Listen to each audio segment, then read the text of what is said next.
ายดีเด้อพี่น้องเบิดสุขุสุคนเนาะพี่น้องฟังลาวพี่น้องฟังไทยต่างประเทศนํพี่น้องเลยยินดีต้อนรับเข้าสู่ช่องเบาเบียร์บ้านสวนคือเก่าพี่น้องเอ้ยเมนูกับข้าวมื้อนี้คือแกงเขียดพี่น้องเอ้ยแกงเขียดน้อยเนาะพี่น้องหอมกุ้มพี่น้องเอ้ยโอ้ยคนกี่จะได้ไปเฮ็ดกับข้าวเป็นบ่อ่อนพี่น้องเอ้ยคนผสมประกอบกันเนาะ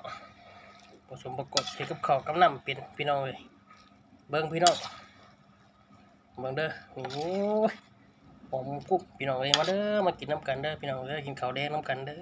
อนี่วันนี้ก็มีเมนูแกงเขียดน้อยพี่น้องมาจากบ้านสะพังไต่เมืองมูลแข้งจำปาสักพี่น้องเอ้ยโอ้ยบ่อยากพากหลายพี่น้องเอ้ยโอ้ยอดใจบ่ได้บ่ไหวแล้วพี่น้องเอ้ยมันฮ้อนเหมือนยังดอกสามีเด้อพี่น้องเด้อ